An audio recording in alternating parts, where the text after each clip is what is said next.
What's up, everyone? Good evening, everyone. Welcome to the Return of the Knicks podcast here with your host of Don of the Watch Along BS Sports Jedi Kev. Good evening, everyone. We're going to talk some Knicks basketball. Yes, indeed. We have not done a sit down podcast. What is up to everyone in the chat, everyone watching us on all the different platforms? We're going to talk Knicks here tonight. The Knicks are streaking. They have won 8 games in a row on a back-to-back impressive victory on the Utah Jazz. What are we going to say about this team? Oh, my goodness. They give us a lot of great vibes. Danielle, salute, as the chat starts filing in, all our chat faithful. Salute, everyone. Welcome tonight. The Knicks win this game against the Utah Jazz. And, we do the watch-alongs here now for 3 consecutive years. We've seen the good, we've seen some bad, and we've seen ugly when it comes to the Knicks here. This version of the Knicks here, not just the new, not since the trade, but even the beginning of the year, they're playing so much different. You could see that the additions of the free agents, the selling down of Jalen Brunson. I just want to talk about the whole journey that we are here on the 31st of January here. We're about to start February. We're already past the mid part of the NBA season here. Yes, we had some injuries. Julius Randle gets his right shoulder dislocated. Lucky for him, no structural damage. Looks like he's going to be weeks instead of months or season-ending surgery. And the way I continue looking at this team,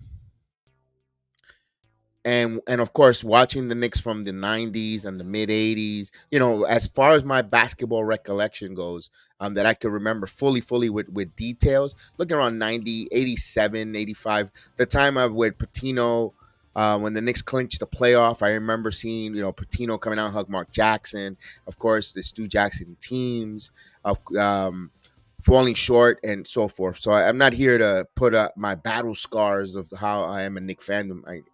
At the end of the day, we root for the orange and blue, and that's what we care about.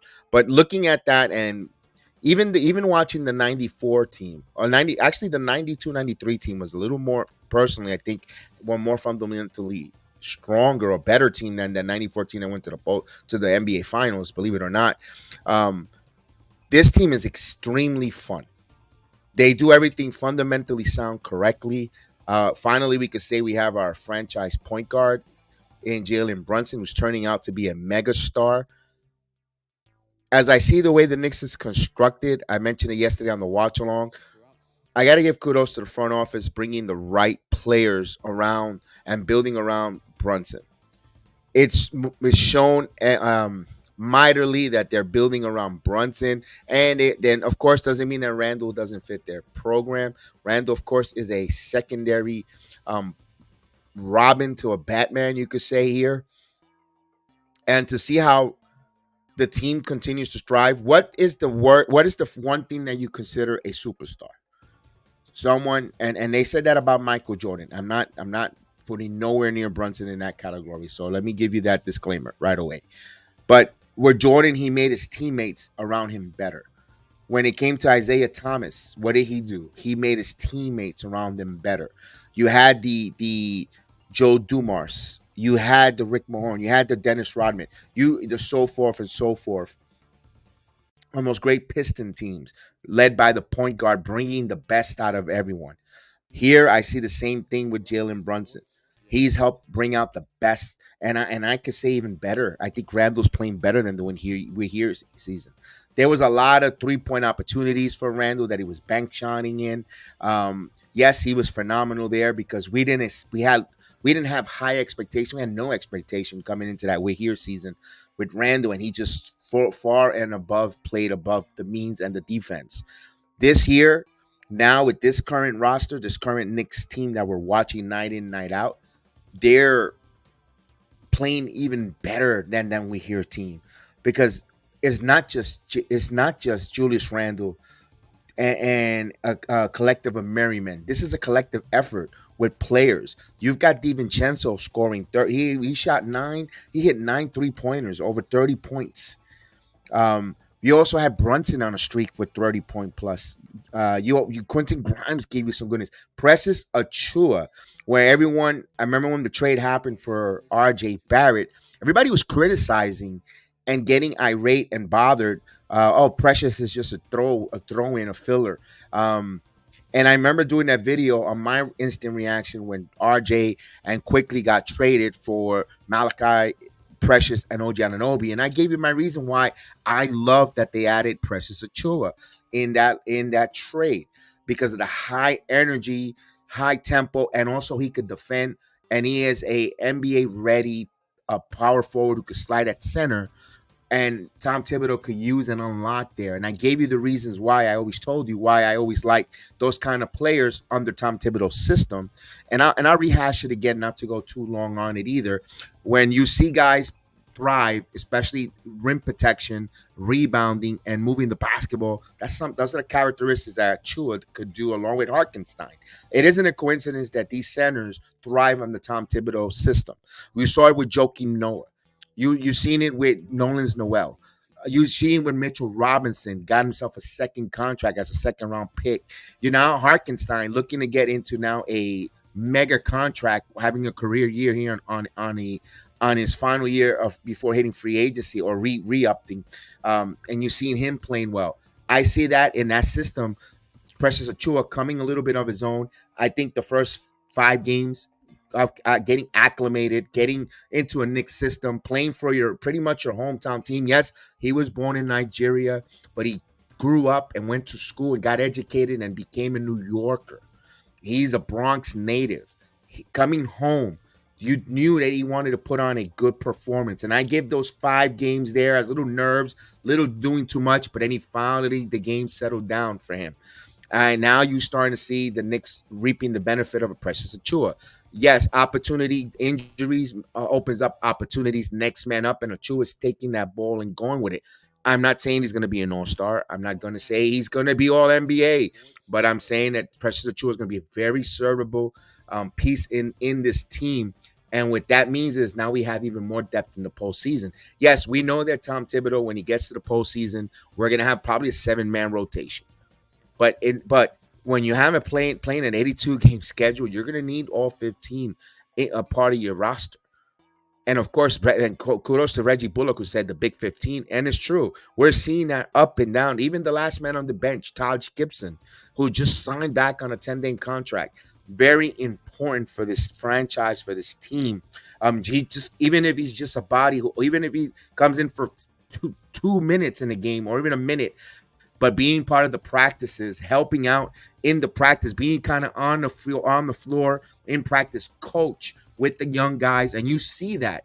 I gave yesterday kudos on the podcast on my watch along. The way Jericho Sims, I know he doesn't get a lot of minutes, and we want to probably see even more bigger expectation for Jericho Sims. But here's the thing that I noticed immediately in his limited time or his time on the court. He's no longer picking up silly moving screens.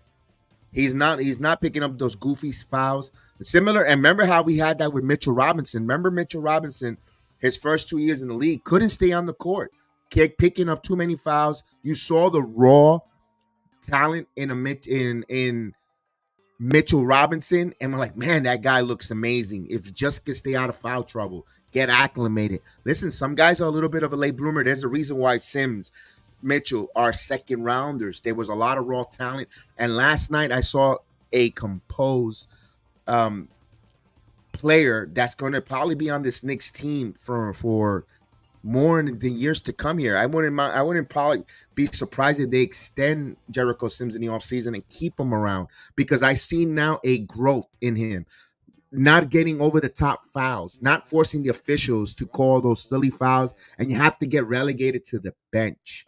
No, Jericho Sims is there, doing his screens, keeping balls alive. That play that he put on the floor with the dribble and went for that dunk, I mean, that's confidence. You see that growth as we acknowledge Steve felt like. Salute, Steve felt like. Que pasa, amigo? Buena noche, mi amigo. Salute to you. Good night. Good evening, excuse me. And salute to you. Good to see you. Now, now we get back to the game yesterday and all through the whole month from the trade. I'm seeing a team that's playing defense. They're now protecting the 3-point shooting. There's times that we as fans, you get nervous or you get frustrated because someone cut back door. I get it, and not everyone is at 100% on the P's and Q's, but this team defensive rating, they've been phenomenal since the beginning of the year, since the trade. As we say, the one and only Big Task at hand. He says, I'm here. Let's go, Big Task. Let's go, Big Task. Let's go. Great to see you this evening here. As we're summing up a little bit of what we saw yesterday and what we saw in the month so far. And I have to ask this question, and of course, that is the title of the program of the thumbnail. It's unleashing Jalen Brunson. Now that guys are going down, and now the Knicks. When we started the season, everyone said, "Oh, a 40 plus 42, 43, 48 win team." Now, if the way they're continuing to play on pace, and I know they're not going to have a big winning streak, the mantra of the team: no limit Knicks. No limit Knicks whatsoever. But I have to ask this question. On pace, the way they're playing defense, the way they're winning, beating teams, they're coming from underdogs to NBA final contenders. When I mean NBA final contenders, Final Four, Eastern Conference Finals. Is there a world where you see the Knicks, the way they're showing us right now in this sample size here, a little bit over half a season, as we say good evening to Frank Matos. Frank Matos, salute. Thank you for joining us last night at the buzzer. I got your comment in there, Mr. Frank Matos. Salute to you. Thank you for hitting that like and subscribe. Absolutely here on the Sports Jedi Network, Return to the Knicks podcast. Now, when we get back to talking about what we saw with this month and their defense, they're on pace for 67 wins. I know it's not going to happen. Let's say they stumble, whatever the case is, a couple lose here. I say 55 wins. Am I dare I say that the Knicks can win 55 wins? Am I out of the realm? Am I becoming a little delusional? Am I getting in my feelings and emotion? And I ask myself, and why? And I ask this to everyone: why can it not be us? Everybody else and their mother could. So everybody wants to say Bucks. The Bucks could be a second seed because they just got Doc Rivers, they got Damian Lillard. They just added a coach in the middle of the season. That means they got and granted, I know Doc Rivers was a consultant on the Bucks and yada yada yada, but still, he's bringing his coaching philosophy to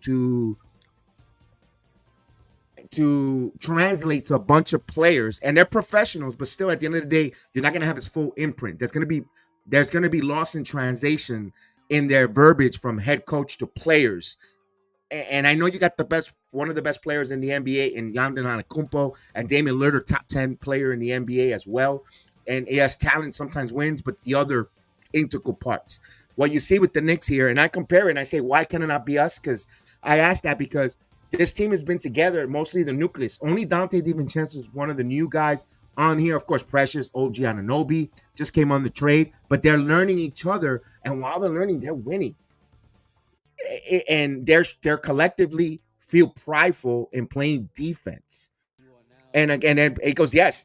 Big Task says, yes, I'm being objective. Yeah. And he says, he says, no, he agrees. The 55 win is something that we could achieve. I believe the Knicks have figured out the league. Absolutely. And I'm glad you made that. I'm going to leave that statement there. They figured out the league. And remember, the Knicks not going to put something on film. But this is something, even if you scout and you prepare for, is defense, hustle, rebounding, going to the 50-50 balls, playing that extra energy, well-conditioned, well-coached, and executing your plays, or either on defense and offense, rotating. No matter how much you put that on paper and scout, if you got a defender on you and rotating and switching and not leaving guys behind, and you're still moving and cutting on offense, no matter how much scouting you do, if the Knicks execute their plan, where you could see now you got guys like OG Anunoby, who loves to cut to the basket. Hartenstein, who's a hell of a center who could pass from the center position. You got guys cutting from each side of the wing. Brunson is dangerous, snake dribbling with the floater. He's ambidextrous, who could hit you from the left and the right-hand side. And, of course, Donte DiVincenzo spreading the floor because you can no longer double team or even triple team. We saw that where they try to get Brunson out of the game with double teaming the basketball, and Brunson just finds the players. Now the Knicks are very decisive. They get the basketball. They play very high tempo, smart, high IQ basketball, and it starts with Jalen Brunson. Now everyone, Buddha Namaste. Buenas noches, salute to you, Buddha Namaste in the building. What is up, man? Salute to Buddha Namaste. You gotta be liking what we're doing here in New York. And the way they move the basketball, the way their offense is so fluid, and the way they move in and out, it's so a beautiful work of art. Listen, the Knicks did something in the month of January that only one team in since 1962, and those were the Celtics. They won 10 games actually by 15 plus or more points. 15 plus, so they had 10 blowouts of 15 plus, all right, in the month of January, not since the 1962 Celtics. In this modern day NBA where the three ball is shot from everywhere, guys are taking half court shots. There, everyone could shoot it from all distance, from all area of the court. And what the Knicks did in this month of January is historic. It's commendable. It's something to get you warm, fuzzy, all those great actions in all those special feelings. This is a good team. Now, I know a lot of folks still want to say, I have to see this in the playoffs. You know what? There's a 25%. I'm going to give you that grant. But damn, you cannot take away what this team is doing night in, night out. Even when we had RJ quickly before the trade, they were still, and we knew that they were challenged with those players. We knew that.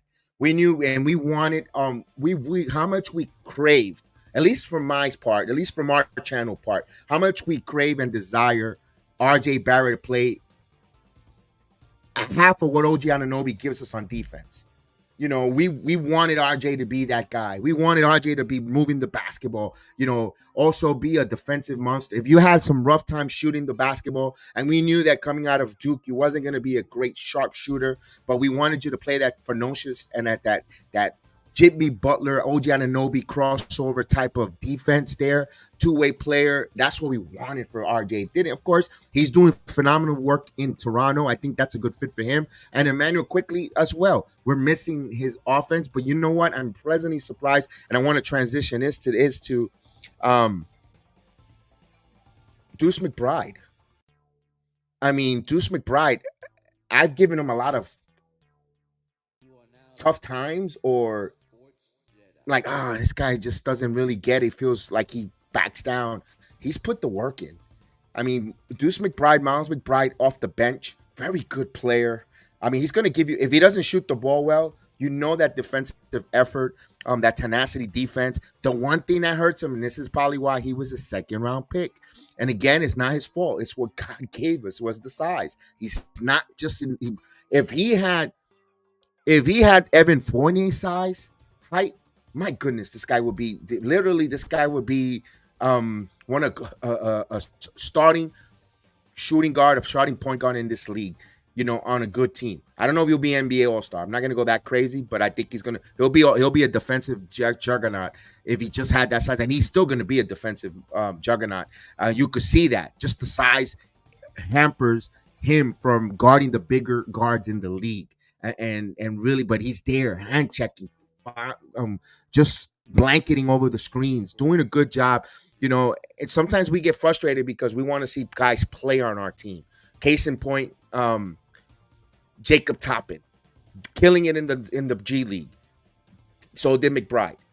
If everything is going well, and if this team still continues to develop their players in those late rounds, I wouldn't be surprised in 2 years from now, Jacob Toppin becomes a force, a rotational player for the Knicks. We need, as Knicks fans, we need to be a little patient. Let the Westchester Knicks, the coaching staff, the developing of the coaching staff, develop these guys and let them do their thing in Westchester. And I think we have some diamonds in the rough. We have to wait for it to get polished. They got to be put under pressure in the G League. I think we have something there. So as Knicks fans, we need to be a little patient, because the proof is in the pudding. Look at Jericho Sims. Look at Deuce McBride. They're big key components to this team. Like it or not, listen, are they going to play over 30 plus minutes a game? No. But are they going to be in there in case of an emergency the same way what's happening now? Next man up? Yes. They're a big part of this rotation. You could even argue I wouldn't mind seeing a Deuce McBride come in the postseason if we're up by 10, 15 points, and you want to give your Brunson a spell here. When there's like 4 minutes left in the first quarter and you're up by big, you want to give him a quick break there. You bring in a McBride. He's not going to embarrass you. He's going to go in there and shut down. And you got to manage minutes. These guys are professionals, and I love the way we develop the team.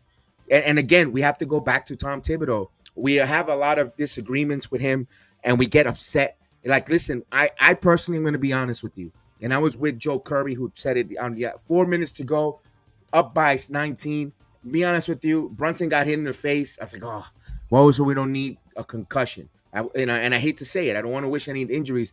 I would have liked Tom to pull those starters out with 4 minutes. Listen, if you're up by 19, if you are a coach and you trust these guys' process and development, you gotta let the subs close that out in 4 minutes. Then there's something wrong. They're not. And I understand the reason why he leaves them out there, because also you want the bench when they're ready to play to be confident. If they go out there and they poop the bed, how much that's going to take their confidence. I'm not playing much. When I got there, I really didn't play well. Then they start doubting themselves. I can see that aspect. But you got to trust your bench. There was no reason why in those 4 minutes, Malachi Flynn, who by the way is not a second rounder, he's an NBA player who played on a championship team. You're telling me Malachi Flynn for those last 4 minutes couldn't be on the floor to close out and run things here and settle things down? You got those are the kind of increments that kind of worries me and guys me about. Yes, we got Hart the triple double, beautiful, great job for Hart, and because of those extra minutes, DiVincenzo extra points. That's also how you're gonna piss off other teams, because I understand this is not the tournament now where you run up scores. You have to also trust your bench. You have to take it easy there, because this is not a sprint. This is not a sprint. This is a marathon. You need a long. We still got half a season left there. What's going on, Richie? Yes, I saw that, Richie. Yes, indeed. Yes, indeed. I saw that, Richie. Okada to the WWE. I think that's going to happen, buddy. I think that's going to happen. So we get back here with this organization, with this team. I got to say something. I think we are going to be title contenders. Right now, we sit at third in the Eastern Conference with a game and a half behind the Milwaukee Bucks, who just got a new head coach in.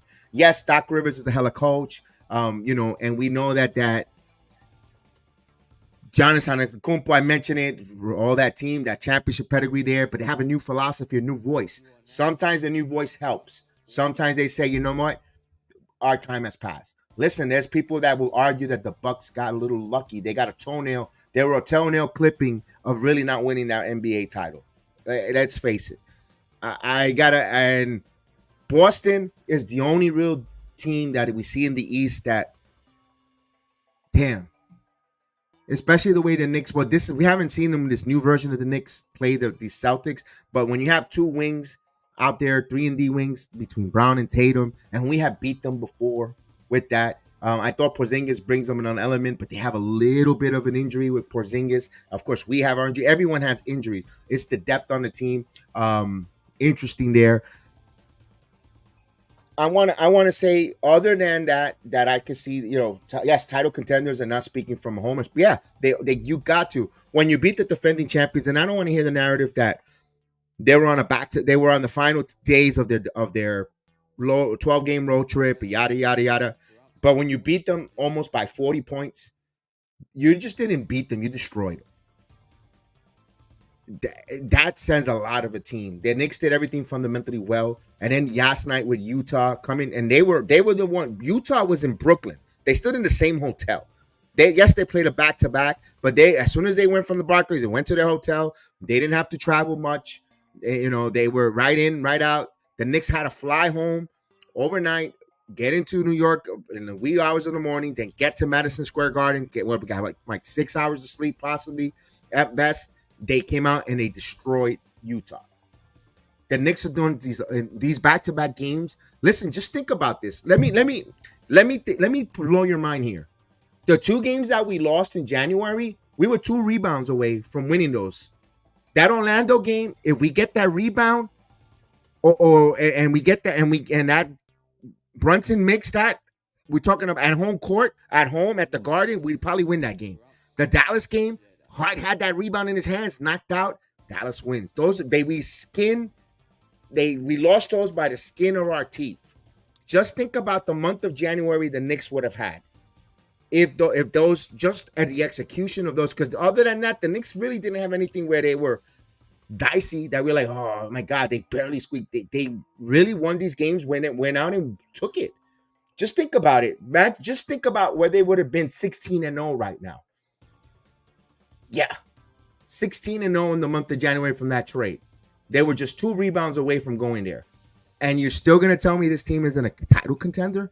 They of the teams and look at the names that they put on this list, from the 76ers, from the 76ers to the Nuggets. I mean, you name the who's here. You've beaten a lot of good teams. Yes, there's been a couple. There's the Charlotte Hornets in there, the Brooklyn Nets. I get it, but you're still taking care of business.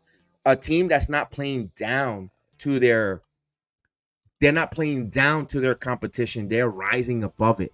Man, developing and doesn't show any advances approach to playoffs. Keep starters fresh and healthy. I agree. And plus, full court size.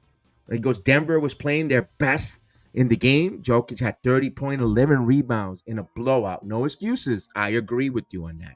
I agree. And we know that we got 9 days before the NBA trading deadline. At times, I'm going to be totally honest with you. I kind of don't want them to do trades. In the words of Kelvin T. Jones, one of our big contributor here on the channel, from the chat family, no trades. I wouldn't want to make a trade just to make a trade. There's a couple players that I wouldn't mind seeing if you could pry off and bring. One name that I wouldn't mind, the Knicks, but he's not more of a ball handler, a little more of an off ball. But if you have Miles McBride, would like to see a backcourt with him. I don't know what it's going to take to pry him away. Be honest with you, I know it's Caruso from Chicago. Caruso plays defense. He's such a antagonist on the defensive end who is just one of those guys that will fit this team. And he doesn't need the minutes. He doesn't need to be, I need to start. You don't disrupt the starting lineup for the Knicks alone. You leave everyone alone. Personally, I kind of would like to see him. D-Ross, salute D-Ross. All smiles all day. Let's go, Mr. D-Ross in the building. I kind of would like to see Alex Caruso with this team to see what it would look like off the bench, playing for the Knicks. I don't want him to touch the front court. Of course, I know that a lot of names. I think Precious Achiuwa at the power forward. He's come to his own with Hartenstein. If Mitchell Robinson returns, I'm okay with it. Jericho Sims, impressive here. Sims still have, you still got 8 more days or 7 more days to tell us, or you could say 3 games to really see what he's at. And I'm gonna think we're okay with it. I really don't want to get rid of Quentin Grimes. Because I agree, Grimes is trying so hard on offense. He still needs his defense on his team. He deserves a chance. Yes. If anything, big task. Quentin Grimes should be something if they could explore at the end of the year. If they're not happy with Grimes' development, or let's say he doesn't live up to, again, I'm going to use your name, to the big task at hand, then we'll talk about trying to move Grimes in the offseason. He only makes $2.3 million. So again, guys, this is a salary cap league. You want to keep some players under, right now you got a discount in, you got a discount in DiVincenzo. You got a discount in Jalen Brunson. You got a discount in Hartenstein. That's why you don't want to bring anything over price, because remember, you have to re-sign Hartenstein, and that's for the offseason. That's for another podcast. You got to make some tough decisions. You might have to pick and choose Hartenstein or Mitchell Robinson. I hate to say that, but that's for the offseason. Just giving preparing your heart for that, because that might be a tough decision coming down the road. Yeah. He says we need to make a trade. You do want to make a trade. I don't want to disrupt the starting lineup. The only name now, there's been rumors. I mentioned it months ago. I think I mentioned it the only few podcasts I ever did. I don't do too much of these. I do a lot of watch alongs because there's so many sports events. Tonight is a rare night where we have nothing going on. There's no wrestling. There's no. I didn't even look at the Rangers because I like doing Ranger watch along. I haven't even got into hockey this season. That's how good the Knicks have been. Um, there's been rumors, and I mentioned it. Keep an eye on the Golden State Warriors. I told you, keep an eye on the Golden State Warriors. They are way over the luxury tax. They're paying penalties in the tax. Don't be surprised. And I told you back then, and I'll say it again. Don't be surprised if Golden State dangles one of those two, Curry or Thompson. Now that's a kind of game changer that you could try to make some move, but damn, that'd be hard because I don't want to. I'll be honest with you guys. I don't want to give up anything that's going to disrupt or not. It's a business at the end of the day, but disrupt Brunson's flow with it. He feels comfortable. He's feeling his Villanova connection with his pals. But if you try to get yourself a Klay Thompson or Curry, and I don't know what would fit into it, what would be the ramifications with the money. Damn, that's something you really gotta think about. Because talk about transcending your backcourt. That's a big one. But I don't that's a pipe dream. That is such a pipe dream. Again, that's a huge pipe dream there. Just throwing the hypotheticals. This is not that is concrete. I just said keep an eye on that. That's what I said. Quote, keep an eye on that. Deontay Murray, I don't think it's gonna come to the Knicks, Frank. Um Murray's gonna want to play the starting lineup.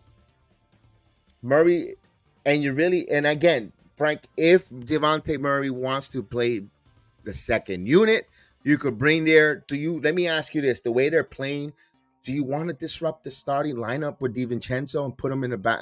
And DiVincenzo will be a great off the bench six man. I get it, but I don't know. Damn, I'm torn. Actually, I'm going to be torn. And part of me will like that because he's averaging. That's another 20 plus scorer, but you're getting that with DiVincenzo in the starting lineup, Frank.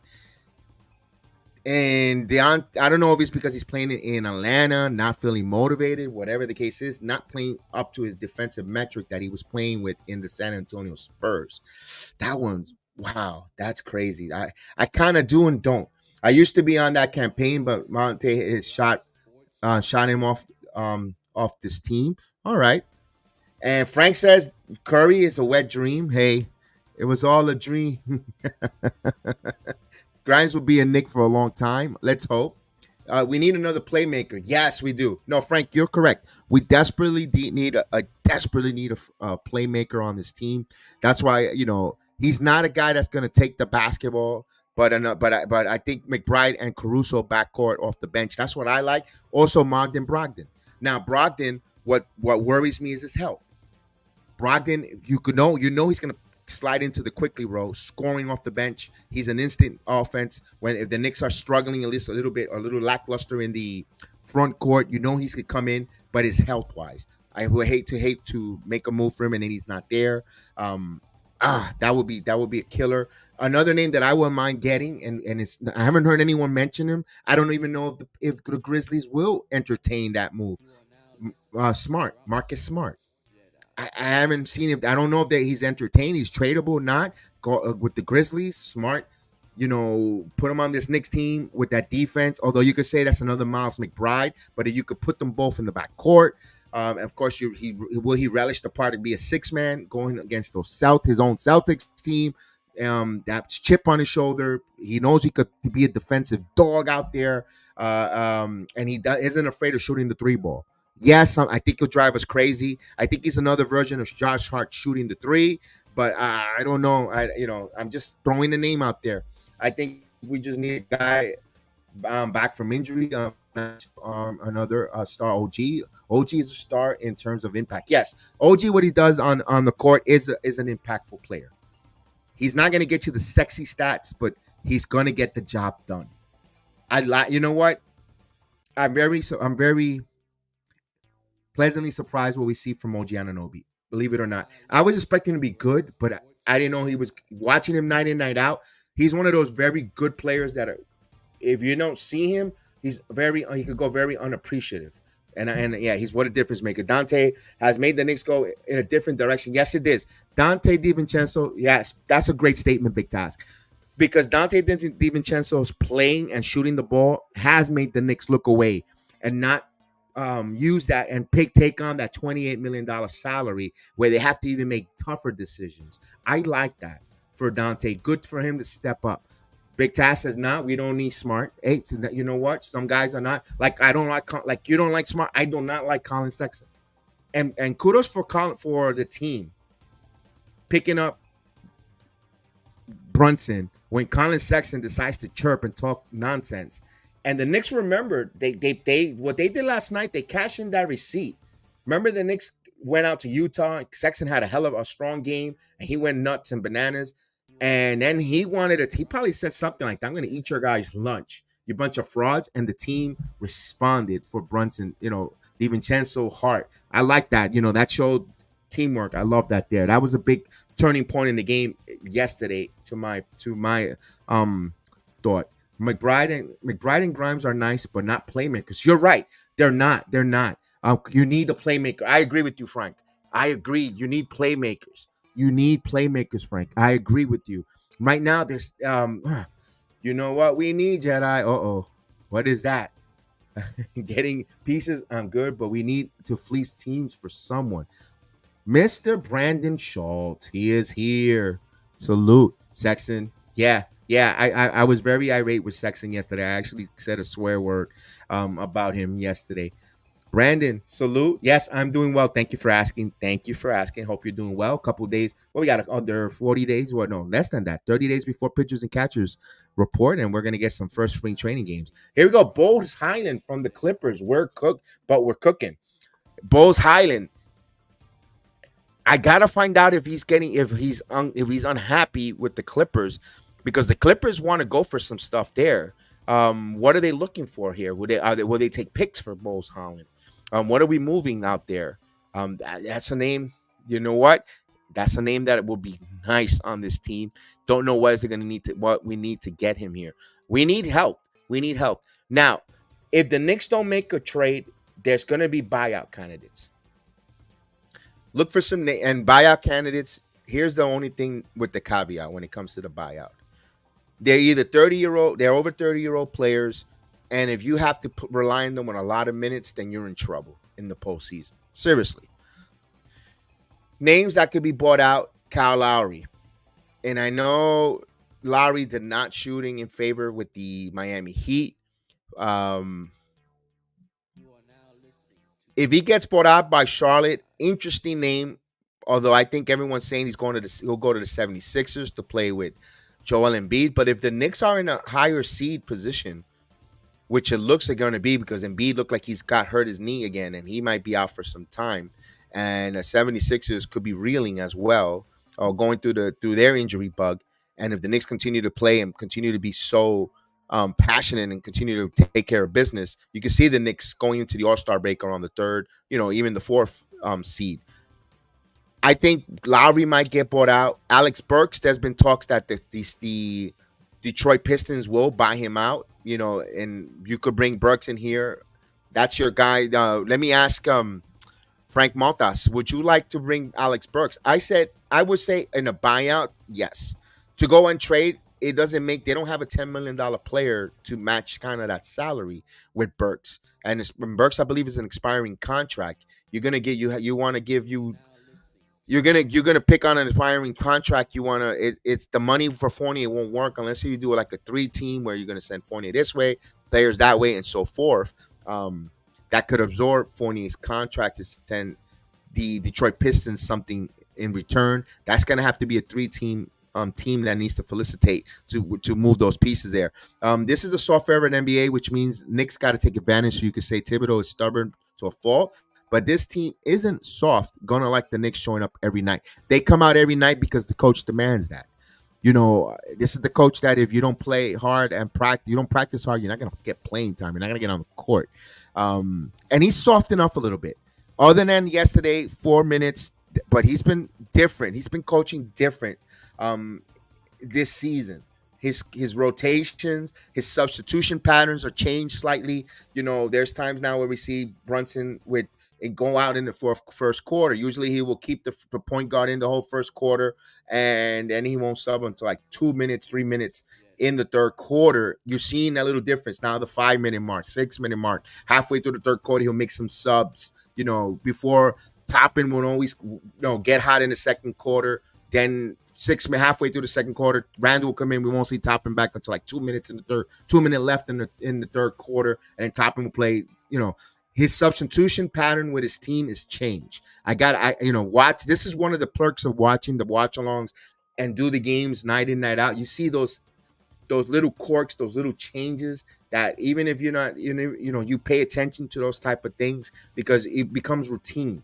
And now this year, I got to give kudos to Thibodeau. He's changing his rotation and substitution pattern a little different. Maybe that's why certain teams they're not having those third quarter letdowns because he's changing his substitution patterns where teams have a scouting report. Now he's not going to change. You know what? We could start off here, then we could blitz. And no, the Knicks aren't getting guys fresh and blitzing that third quarter, making some subs, and that's why you see them extend these leads in the fourth to double digits. I think that's also a big implement of why the Knicks are winning, have had those 10, 15 plus wins in the month of January. And here you go, Brogdon, Murray, or DeRozan. DeRozan's an interesting one. DeRozan, mid-range DeRozan, but again, he's going to want to Frank. He's going to want to start. And if you put DeRozan in the starting lineup, you're definitely going to put DiVincenzo in the bench. Who's going to shoot the three ball? Brunson's the only one there on the floor that could really hit the three due to the fact that OG Anunoby, yeah, OG, you know what? I take that back. OG does hit the three from the gas three. Yeah, I could take that back. Hey, you know what? You kind of making a good case for me to think of DeRozan with OG Anunoby, Brunson, Randle, Harkenstein out there. That's some scoring prowess. I don't know. It wouldn't be bad. It wouldn't be bad because then from off the bench, you got DiVincenzo who could hit the three ball. And along with McBride, that's the backcourt of McBride and DiVincenzo. You could play Anunoby with the guys there, or Randle at times. Interesting one there. Interesting one. I don't want to poo-poo it. That's an interesting one, Frank. You convincing me a little bit there. See, that's what I like about these conversations from the chat, and we ask you to continue to bring it, chat. Bring it like the way The Rock says. Just bring it, and we continue to just talk it out. This is a debate. That's why we ask you guys to participate in the chat. If you're in the Twitter, put your comment there. We can see your comments in the Twitterverse. Just don't lurk. Give us your thoughts. What your trade you want to see? No trade is dumb. No trade is poo-pooed. We're gonna listen to everyone. We don't.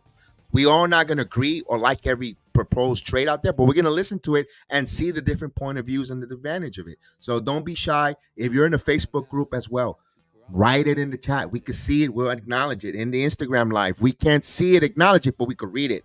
We'll read it out there for you guys. So we want to hear your thoughts, Nick Nation. This is for us now. Our time here when the Knicks are good. We want to hear who would you like how to update this. If you had the GM pencil, how would you upgrade this? If you had the cell phone to make the deal, what would you do here? And he goes, yes, I think Thibodeau is adapting. I agree with you there. Let me read this one. Yes, Brunson feels like a pre Twitter star, like in the '90s. Brunson is him. Brunson is him. All the talks about we need a superstar. Brunson's turning out to be a megastar. I mean, he's just playing phenomenal. This team just needs a playmaker off the bench, and we're champion. Yes, indeed. Yes, indeed. I wish they could grow on trees. Man, here we go. Vernon. The current bigs have great hands in the paint. Low turnovers minus Randle. Defensive rotation consistent. Ball movement flooring. Commending to continuity. Fundamentals bring success. Absolutely. Great statement. That's a great statement there, especially with the ball handling, with the ball underneath the paint. The Knicks could have had this kind of success in that we're here season, Vernon, if Nolan's Noel didn't have brick or stone hands. There was a lot of passes that went to Nolan's Noel underneath the basket, and I don't know what was it. His hands were made out of brick, or he looked like he was eating the butter popcorn that he just could not hang on to it. Just imagine if he would have converted half of the misses that went through his hands. This team probably would have won that Hawk series, and who knows what happens.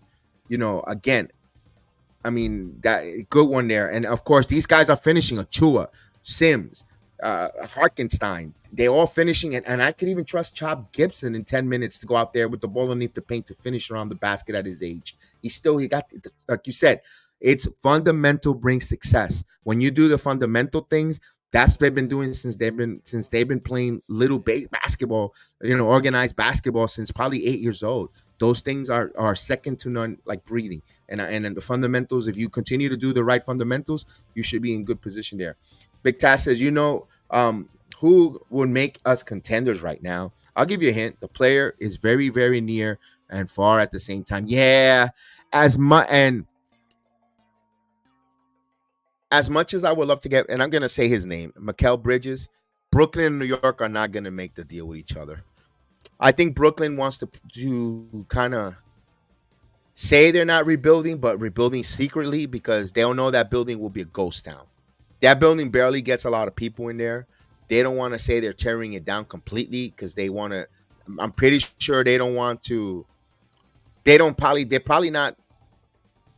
Um, their season ticket holders are not probably renewed to begin with. They're afraid if they trade Bridges here, they're not going to get the building's going to be empty.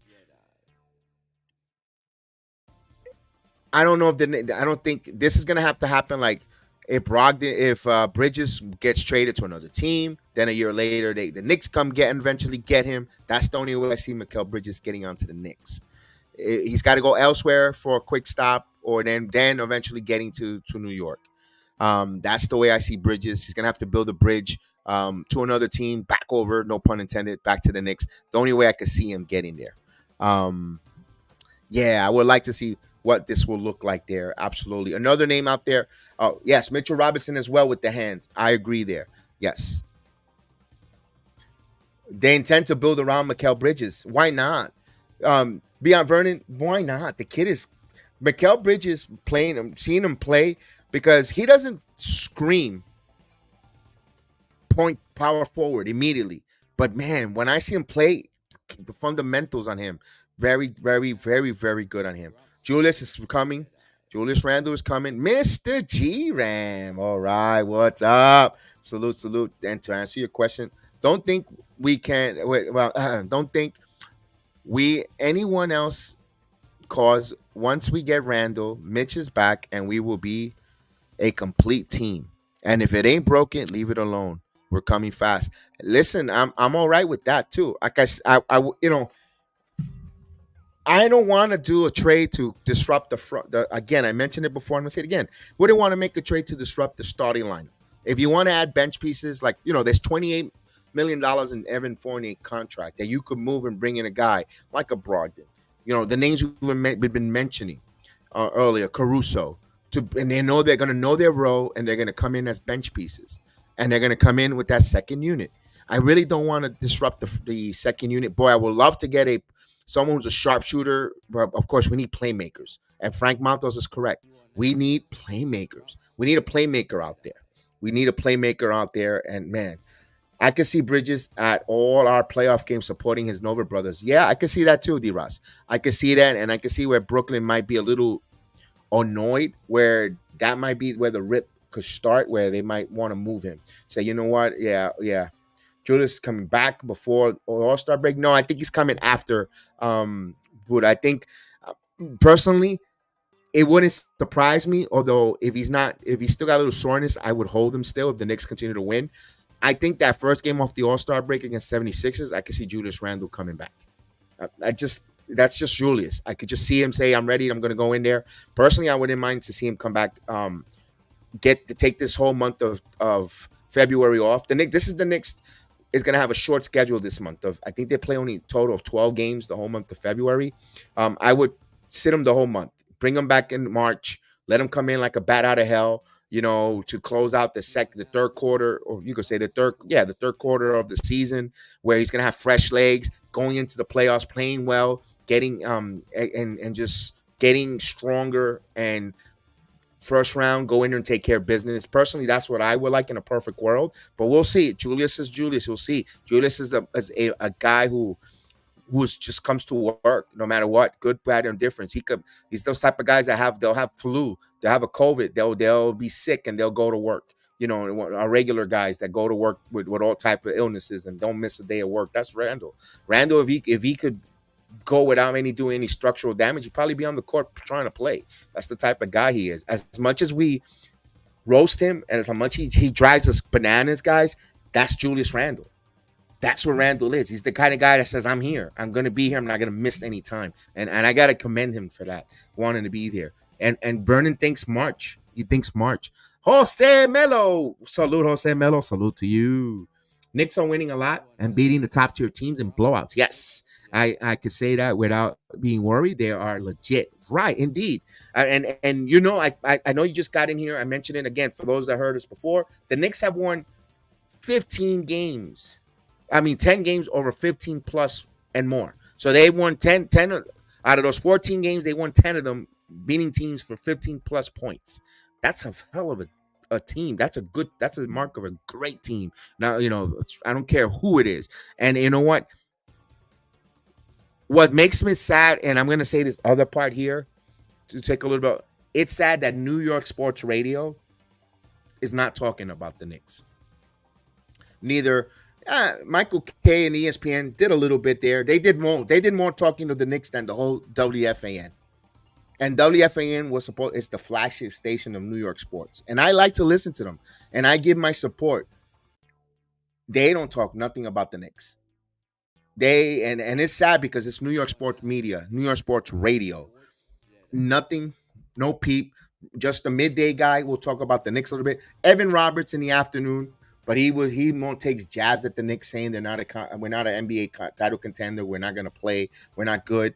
But the other host, especially in the morning show, even the overnight, the guy's talking about Yankee lineups. Yankees don't play. Listen, I love the Yankees and all that. There's nothing going on in baseball. Cut the crap. Put the baseball talk aside. There's gonna, and let's talk Knicks basketball. Then he was talking about movies, talking about Kirk Russell's best movies. And when I remember when back in the 90s, the late 90s, when you had Steve Summers and you had Joe Bedingo, they will talk about Knicks basketball from 12 midnight until 5 before Imus comes on. Because I used to stay up and listen to that. They're all Knicks basketball and basketball this and this and that. They don't even talk a peep about basketball. And they can't tell me the call. It's because the callers don't want to call.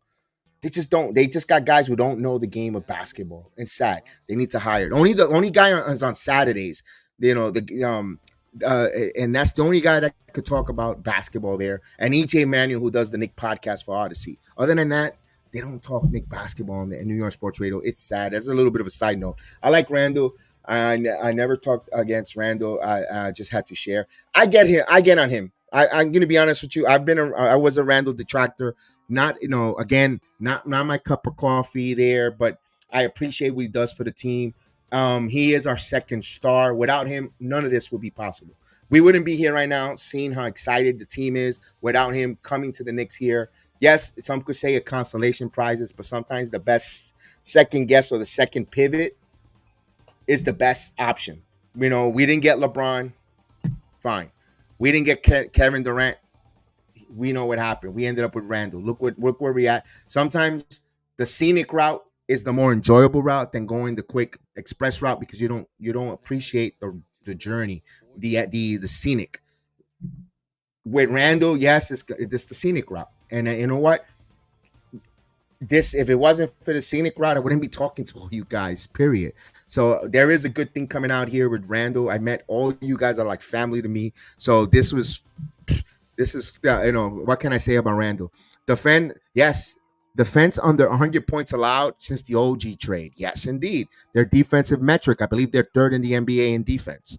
I wish they would stop playing like a drunken master sometimes. I mean, that's the ins and outs of the NBA game. Fournier, Grimes, Archie to Detroit for and Detroit's first for DeRozan. I think it isn't going to take that much, Frank. I think Fournier with some picks for DeRozan, I think the salary matches up. You don't have to go too far there. You're going to bring back DeRozan and a pick, unless if you want to bring in Caruso, then you're talking about moving guys like that. But no, I don't think it's going to take much. $28 million for both players. Their salaries match, but Chicago needs something to get enticed. Chicago needs something to give you. They're not just going to trade them because they're going to want something. Then that's where the picks come in. Maybe and maybe yeah, Grimes is $2 million, so now they're going to have to give you some salary back. So unless we taking Kobe White, that's the thing. Kobe White, because they're sick of Kobe White in Chicago. They can't stand him. He's a point guard, and if you want to take a flyer, but you're giving up Grimes though. That's the one thing. If Grimes is on that package, that's a tough one. But that's something that I like your creativity, Frank. You bring it, keep bringing it. I like it. I like it. That's the type of talk we want to hear. Randall hasn't feeling him better. You're number one. That's why the hate is number one. But damn, a good 2 and 3. And with Brunson, I'm loving Randall right now. Yes, Brunson. We all talked about how would Julius look as a number 3, a number 2 option, and if he could coexist. I think he has. I think he can.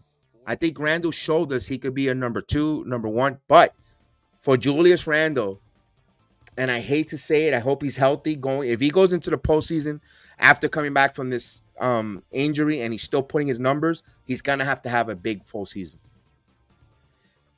The We Here season, we're gonna say, oh, he was double teamed. They took the ball out of his hands. We've made that excuse. Last year was the ankle. This year, I feel like we're putting the bet or we're putting the excuse that of the dislocated shoulder. We got to see what Julius Randle does, guys, with this postseason, especially the way he closed out the season. Now, we see that his shoulder is giving him a little bit of issue. He's not doing well after that injury. Then that's going to suck going into postseason. But if he's playing his normal bully ball self, he looks like he's back, full rotation, shooting the ball better from the injury, he's going to have a monster postseason, guys.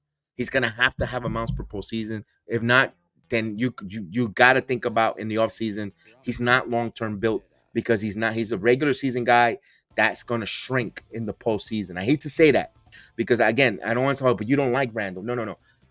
I'm giving you the facts. He's got to play good, and I think he will. I think he's going to be good. I think he's going to be okay. I think he's going to be really good. That's the price of having. Yes, indeed. I've looked over it many times now, and all I could come up is with Murray and Brogdon or DeRozan. That's fine, Frank. That's fine. That's good. That's good. That's phenomenal because you don't want to think everybody in their mother fits. Now, there's been talks about some certain players from Houston being talked to the Knicks. I don't think that's going to happen either. Another name out there. I can't think of many more names either that will really disrupt this here. I don't see that. Randall needs 48 minutes of coaching. Eh, you're probably correct. And that's why the point guard situation is there with a Brunson. And I know that they like to put Randall with the second unit, and McBride doesn't have the veto or don't feel like he has the veto to override Randall a little bit. I think Quickly tried that last year. Remember that famous Orlando game when him and Quickly got into a little bit of a tussle? I think Quickly tried to assert himself. No, we're gonna play. We're gonna run the offense through me. We're gonna get you the ball. Let me set you up. And Randall wanted it. No, I wanted it now.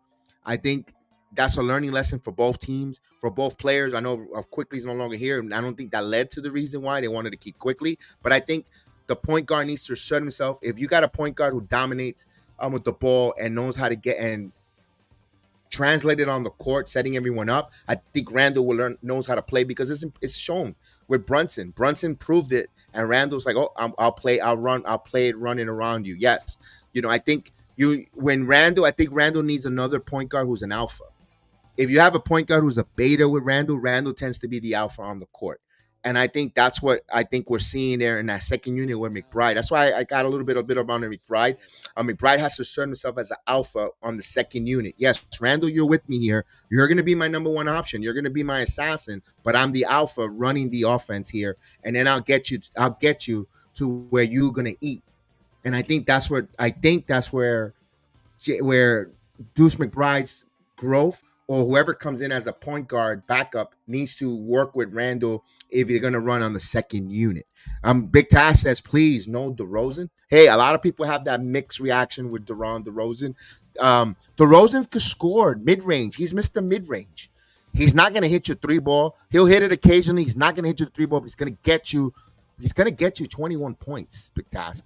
I mean, how we get there? Not everyone that scores 21 points is going to take you to translates to winning all the time either. I can see that. I can see why you have your reserves there. Randle will be fine. Yeah, I think so as well. I think Randle will be fine. Tibbs won't play many people with all those three players. Brogdon, that's the issue. That's the problem. It's the minutes distribution. I'm glad you mentioned that because if we bring either of them, I think Brogdon off the bench will work. I don't know. Thibodeau right now, what he sees, the way DiVincenzo has been coming up big for him. Can you, Daniel? Can you dare? If you're the front office, do you dare to tell Thibodeau you have to cut DiVincenzo's minutes to because you brought in Murray or DeRozan? How is that? Remember the Cam Reddish, and I'm not saying these guys on the level Cam Reddish, even though I was excited for Reddish to be here, but Thibodeau didn't want to play Reddish. He was forced to Reddish, and the season kind of went a little sour. And I don't want to see that. I'm not saying that Thibodeau will derail the season, but just that's the only one thing that worries me, Frank. If you bring kind of those player there, will he give them the right proper minutes? You don't want to disrupt the chemistry on the team. That's what it is. Trust me, I would love Devontae Murray on this team. Trust me, but I would love that if it was in the beginning of the season. Murray would have been great coming into training camp because then you start getting some defined roles. But in the middle of the season like that, and just to plug him in there and you're disrupting what you have, that's my worry. That's just a worry. That's just a worry for me. It doesn't mean I've been totally wrong many times. And it won't be the first time I will get something wrong. But that's my only one worry is with Murray is that bringing it in there and he doesn't and he disrupts it. And Thibodeau's like, you know what? All trades get some time to get acclimated. And I was winning with Donte DiVincenzo. Now I got to put this guy in. I just don't want to. I don't want that. The last thing you want to do is get Brunson disgruntled or bothered with the upper management. He took a discount to play here, where no one actually ran to give him a big contract either, but he's been living up to it. You don't want to disrupt that flow with him. Yep. Karen, one time you had the debate. If you asked me, Randle is the best free agent signing. The Knicks, would you think? No, Brunson has passed him. Well, Brunson has passed him. If Brunson wins, if I think Brunson's going to be All NBA. By the way, I'm just saying it now here. I think Brunson will be first team All NBA. At worst, right now he's playing second team All NBA. I don't think Randle has been third team NBA if I'm not mistaken, and most improved player. If Brunson gets some MVP votes as well, although Randle did get MVP votes, it's close right now. I have the right to reserve my statement, but as of right now, trajectory wise, with Brunson, we made to the second round. Again, I know Randle was part of it as well, but Brunson helped the team get to the second round of the postseason. To be continued. That what it is. But right now, he's becoming a great signing for the money he's signed and what he's done. But remember, Randle has been a foundation player, regardless of what, because his back and his hard work has laid the foundation to bring a players in here like Brunson, like DiVincenzo, like making the trade for Hart. He was the one that was in there securing the foundations, getting in the dirt, in the trenches, digging out the trench, digging out the ditches so they could lay all that foundation so we could get players like that. Remember that. And I'm never forget that about Julius Randle. Regardless of how much he peaks and valleys my ire personally. Yeah, I feel the management's challenge is a truckload of picks and currently team success. Maybe they're going to trade up to get a big man in Purdue, or maybe they'll versatile point guard in the NCAA tournament. Why not? Why not get some tricks and get that one player? Yes, why not? Absolutely. Brogdon makes sense. I mean, Brogdon only for Fournier. Yeah, but you got to give them something, Vernon. Maybe a pick. You got to give them a pick to get that Brogdon in here. Fournier and Detroit. There you go. There it is. That's beautiful. Brogdon. Grimes, Hart, Precious, and Mitchell. I like that. That's see now that's a formidable bench right there. Um, that's going to give you some depth. And of course, Precious. If Mitchell, if knock on wood, Mitchell can go, whatever, you can still put Precious at the five to play there. Then you might, Randle, if he's healthy, he has no problem playing close to 39 to 40 minutes. Although you don't want to see that, and you want to keep him around. I think Randle's threshold to be really effective, anywhere from 32 to 37 minutes. If you could keep Randle those minutes, I think he's going to be very effective, very good. But when he starts playing consistently over 40 minutes, I think he tends to wear down, in my opinion. I think he gets fatigued, tired. If you could keep him on that 30 to 37 minute average, I think we'll get the best out of Julius. My problem is is he willing to try to compete with Brunson to be the guy? And he is not. This is Brunson's team. Also, word is that Murray is not good on a defense as his reputation precedes. I think here's the thing when I think it's happening, Big Task, and that's a good question you ask. That's another one that I was thinking of Murray worrying me a little bit. Trae Young. Trae Young is not known for being a good defender. Trae Young is awfully thin. You could say, oh, Brunson's the same height. But Brunson, you know what Brunson does that Trae Young don't do? Brunson, and I know people don't want him to do this no more. They want him to ease off. Brunson will sacrifice his body to draw a charge. To get in there, scrap it, play the game hard, play that game like he's like a 6'7" guard, where Trae Young doesn't. And a guy like Murray comes in, he's at 6'5", reputation coming out of Popovich, doing the right fundamentals. Sometimes leaders lead by example, and you see your leader in Trae Young don't draw the charge, don't do that. Why do you think this team plays their ass off on defense? Because their leader, their general, their floor general, their point guard sacrifices body and gets there and draw charges. Everybody else gets contagious because how the hell you're going to go in the locker room, look at Brunson and tell him you put a hell of a defensive effort when your point guard is at 6'2", out there drawing charges, putting his body on the line, and meanwhile you're at 6'7", 6'9", whatever your size, and you're not putting that effort out there, boxing out. Look at Hart, 6'5", 6'6", boxing out, using his body. These guys lead by example, play the game hard. And when you don't see that in Atlanta, of course, we're not watching a lot of Atlanta basketball, but when you hear it from Atlanta Hawks fan or Atlanta Hawks fan, Hawks TV, whatever the hell they want to call, that they're always complaining and whining about their team, soft defensively, not doing this and that, because it starts with the leader. The main guys, they set the parameter of their defense. They set the parameter of the tone of the team. They take the makeup of the coach and the team leader. And if the team leader and the coach don't hold those guys accountable, then it's club med. They're gonna go out there, and Murray says, "Why? If I'm not the number one star here, why am I going to sacrifice my body and be all nicked up and banged up when the leader, so-called leader, is gonna get all the accolades and all the flowers and all the glory?" And he's just gonna not defend. So that's a big one. That's our food for thought. As we say, good morning to Jerome.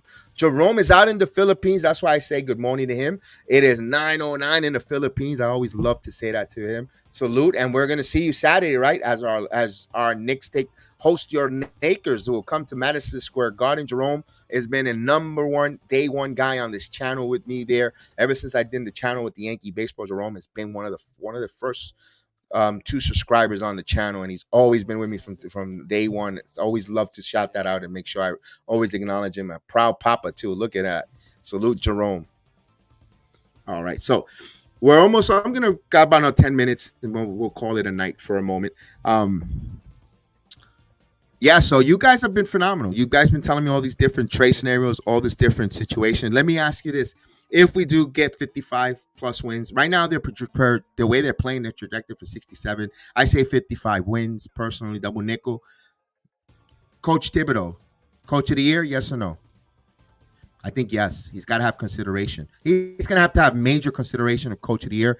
Just think about that. 2-time coach of the year for the Knicks. Just think about that. Wow. Gideon, of course. He says, I wouldn't mind Brogdon, Bridges, or Murray. We talked about the Bridges and Murray and Brogdon. Bridges is along with Klay Thompson. You could say that's or Steph Curry is a pipe dream. Um, that's more of and Steve felt like said a more of a wet dream, but but man, just keep an eye on that Golden State though. Golden State is a very important one out there, dangling out there for because they got to get on the luxury tax. They got to blow that up.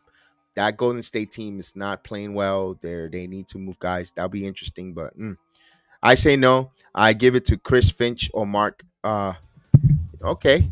I mean, I wouldn't play him. Let's see the us settle. Man, if he wins 55 wins for a team that no one expected, above and beyond expectation getting, he's got to have some consideration. Brogdon's last game, 24 points, 9 assists. 9 assists, Frank. Holy mo! And against that team, just think if he comes in here and can you find out how many minutes he averaged, Frank? Sorry to ask you, make you work hard on the channel, but I will appreciate it if he played how many minutes. If he played over 20, if he played over 25 minutes, is still good. I agree. Top five, yeah, top five for coaching candidates. Yes, yes, yes. And Chris Finch is doing a good job. Interesting to see there.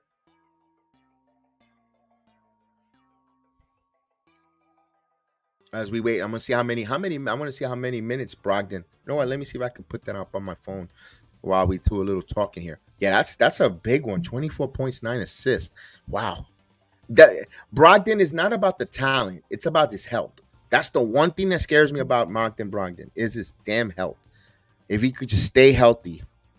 Although last year he played pretty healthy, but man, here's a name that I think you guys 32 minutes. All right, so he's kind of like in the starting role, 32 minutes. 32 minutes, 24 points, 9 assists. If I'm gonna say let's shave another 15, let's say he plays 24 minutes.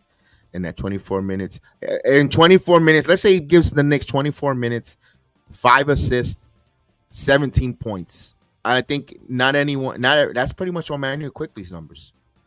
Although Quickly could get you 20, Quickly was giving you some 20 points, some effort, but average wise, not bad. 5 rebounds too. So he was 1 assist and 5 rebounds from a triple double. Not bad. Not bad. Not bad. That's very good. To me, any players can be hurt.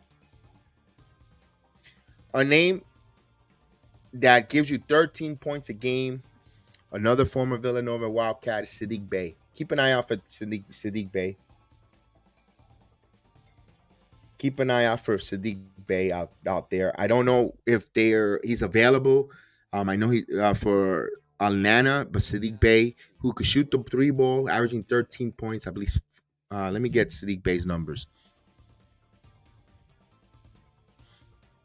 I know some guys don't like Sadiq, but I mean, he underachieved. I kind of wanted him with the Pistons last year when the Knicks looking for him. He's all right, but let's see.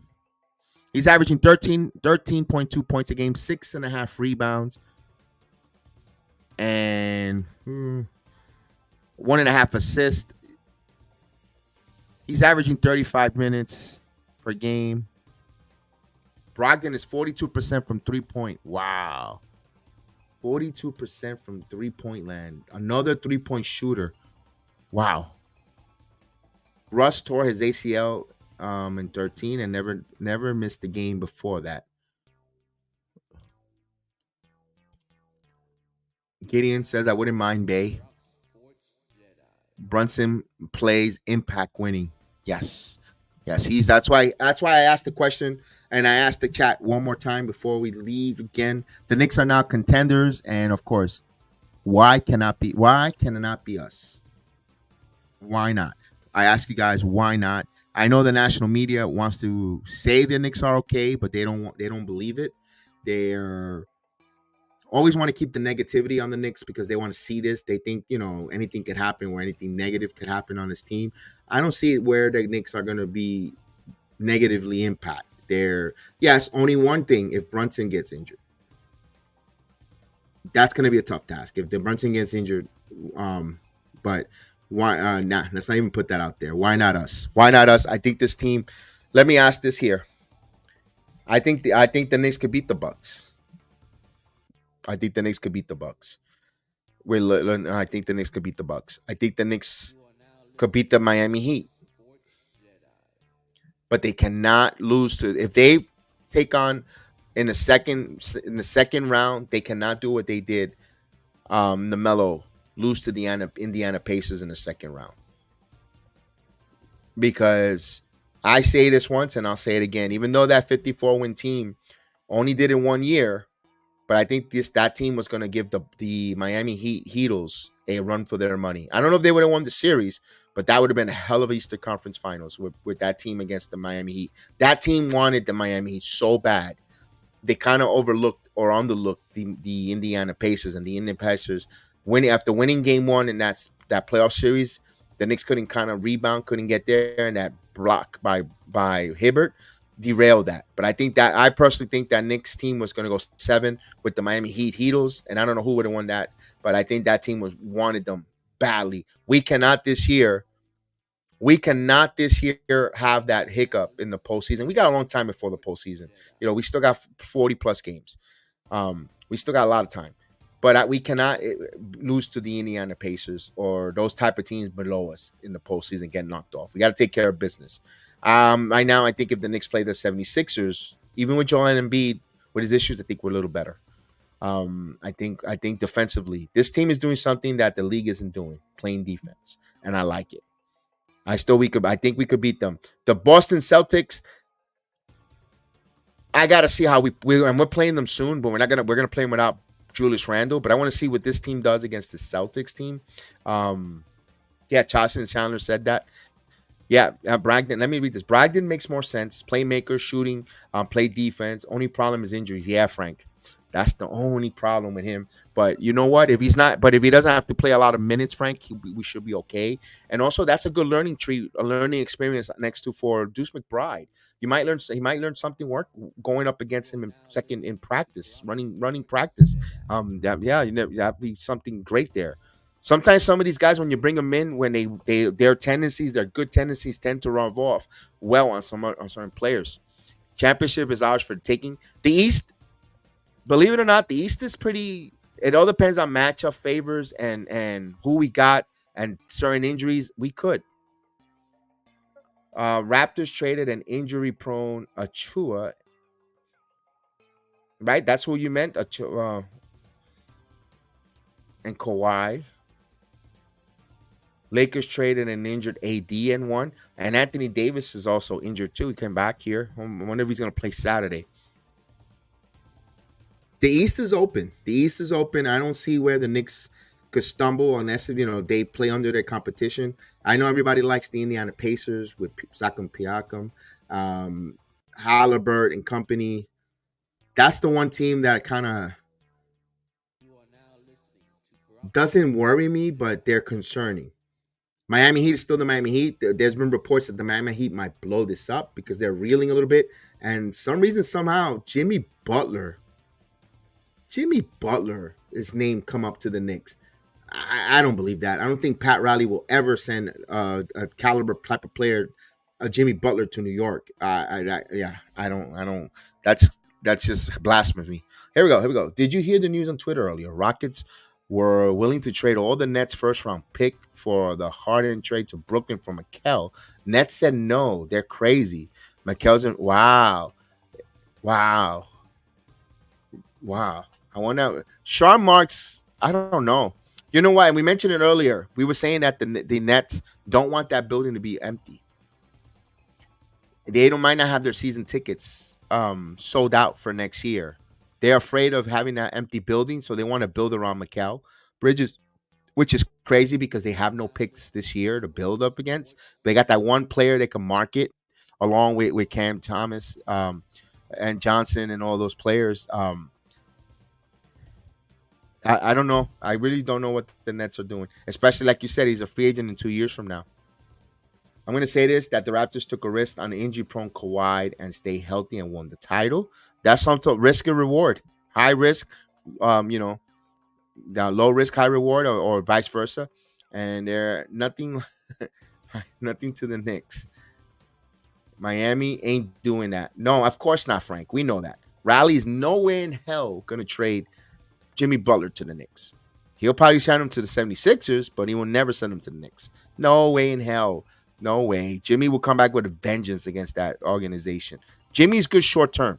Jimmy is a good short term pickup acquisition. You saw that impact he does. But when he starts getting familiar and comfortable, I think, he tends to get a little complacent. And that's just my opinion. Looking from the outside, what he did in Minnesota, what he did in Chicago, Minnesota, Philadelphia, and then Miami. He'll spark the team for short term. And that's the type of player that you got to utilize him and trade him while he's a little old, hot. You got to kind of treat him like the way Patriots used to do with their players before, right before they fell off the cliff. They will release them, trade them, and let them go, or make a trade and move them, and they won't be heard ever since. Um, Brogdon. I agree. Let's go. Sean Marks is nuts. Nets don't have a pick. They lost all of them in the Durant, Kyrie Irving. Yes, they did.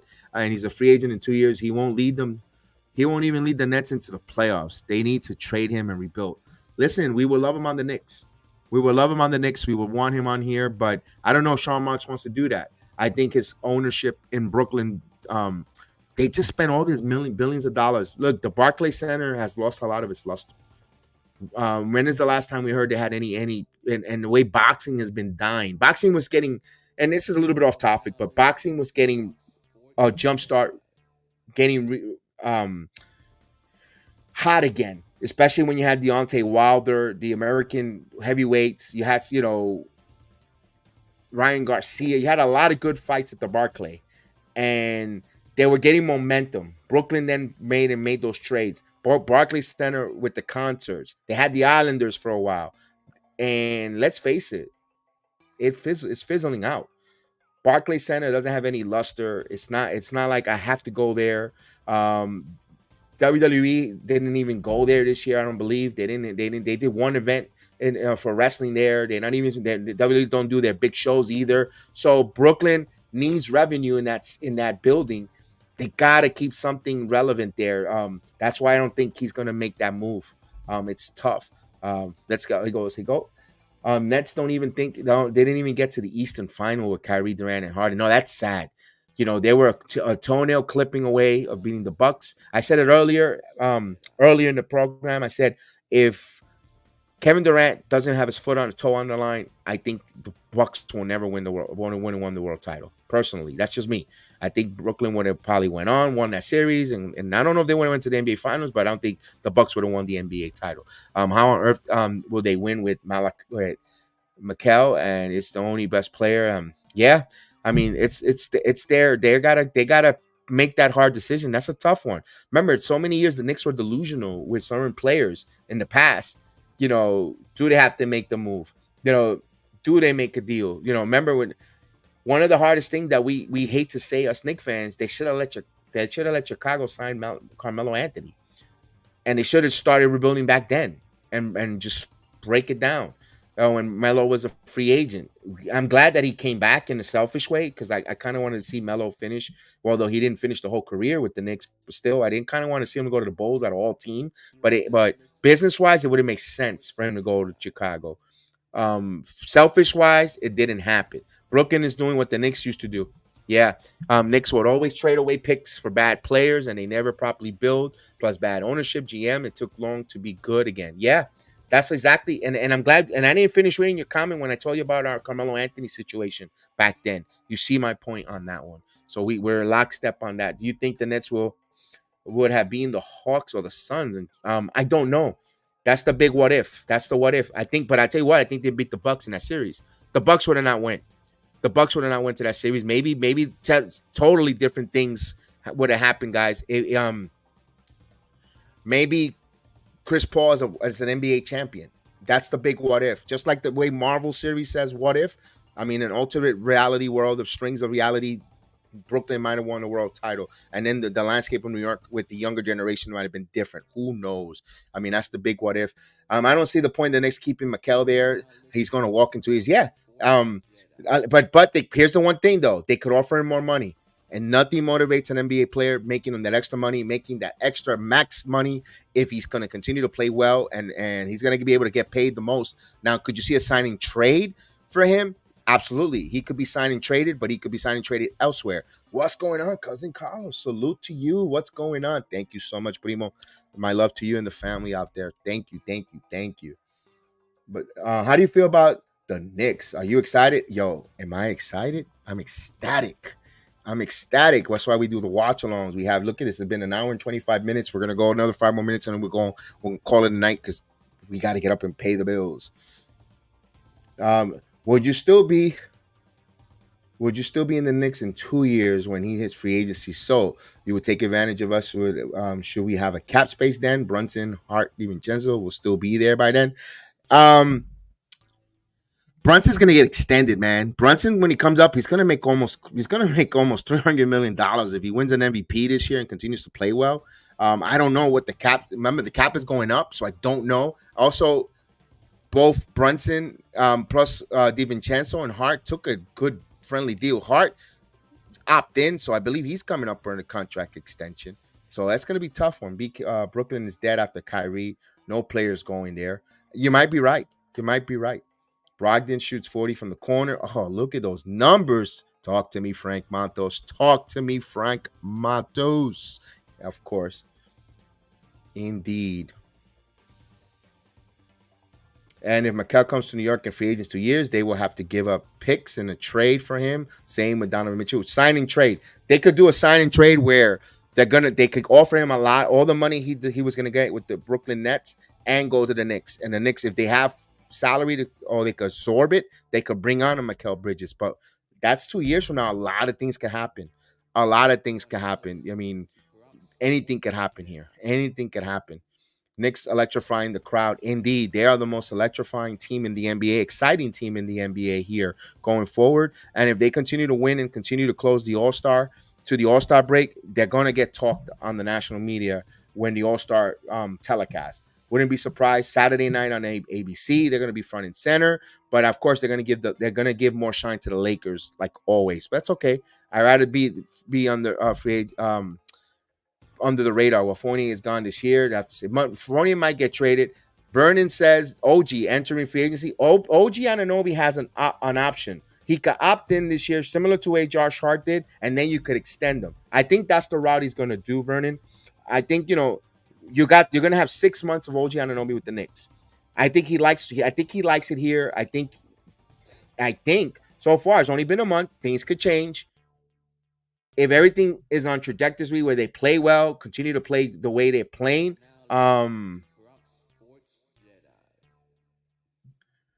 he's gonna opt in. So then the Knicks could extend him, and then they'll extend him and make a part. I think that's what happened next year. He'll play under the same, and then they'll extend him for a 4-year deal. So they'll have him pretty much for 5 years.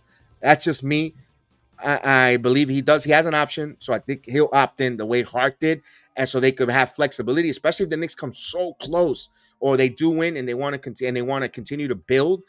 I think he'll opt in to help the Knicks win money, and they'll extend them later down the road. I think. That's just don't. That's indeed. You probably would trade Fournier at the trading deadline, always and always an expiring contract to get a player. Fournier has value though. Fournier has one more year, I believe. I don't know if the Knicks were willing to. They're gonna part with him because they need to find him a home. That's a nice contract that you can add in for a superstar. So I could see Fournier 70% leaving by this trading deadline.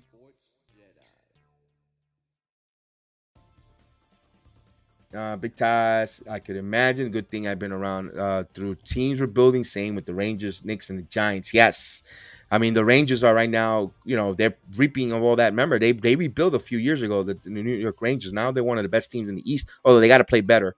They've been struggling a little bit. And the Yankees, retooling, and the Giants. Indeed, rebuilding takes time and patience. And of course, the cap needs to be $1 billion. I mean, I wish they had no salary cap. We had a no salary cap, we'll be probably we're getting the best players. Because one thing I got to give credit to the Garden and Dolan, they spend.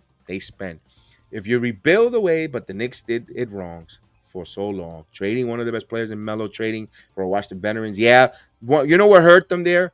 That Andrea Bagnani trade. Oh, that trade was horrendous. That was a bad deal. I understand where they kind of thought they were gonna get cute, trying to get a Banyani at his height who could shoot a spread there with Melo. That was the front office that didn't recognize how to surround the right talents with Carmelo Anthony. I think they met one of their, and I know they want to rim protect, and I think that one of the biggest mistakes they did personally, in my opinion, was amnesting Chauncey Billups. They should have kept Billups with Carmelo Anthony on there, and then you build something from there. Because although Chauncey was a good number three, he was the guy that the point guard who knew how to take away and help Melo. You bought a Tyson Chandler who defensive player of the year. That was cute and all, but he didn't really help Carmelo Anthony. Elevate wasn't, and I think that was a mistake. That's front office not knowing their scouts, their players, and advanced scouting. In my opinion, but that's a whole different front office. They right now we got to give them credit. They know how to build and bring the right players around Brunson, Randle, and the rest of the company there. So they got a good nucleus there. Again, I was yes indeed. So with that said, I want to say good night. We had a good hour and a half here of Knicks talk. I rarely don't do that. Hopefully, listen. Sometimes I need someone. I know Chef Dan couldn't do it tonight. Someone we get some guys, man. Some of the chat members, man. Next time we do a round table, come on in, man. Let me know. I'll put the link in the chat. You join me on here. Have a conversation with me. You guys were phenomenal in the chat always. Tomorrow night we have the watch along. We do the watch alongs here. We do the play by play. We have a scoreboard. I have Chef Dan joining me. We have a great time there. Yeah, come on back, man. Hit that notification bell. It was a great having you, great meeting you. Come on in, hit the notification bell. We'll be on tomorrow night. Every time the Knicks game on live, we do the play-by-play and the watch-alongs. We talk about it. We read your comments. We acknowledge everybody in the chat.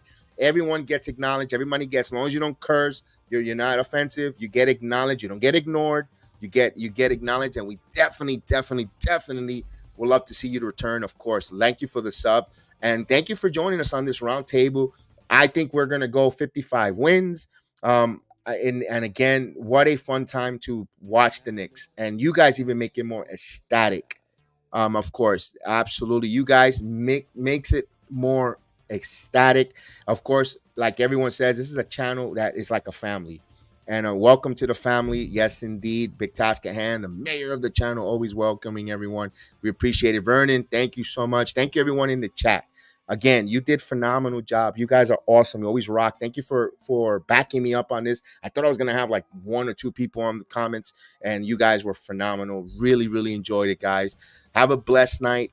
The Knicks are back, and we are going to put no limits on this team. No limit, Knicks. We're going to bring that hashtag back. Hashtag no limits. And we are serious. So may the sports be with you guys. Have a good night. Peace out.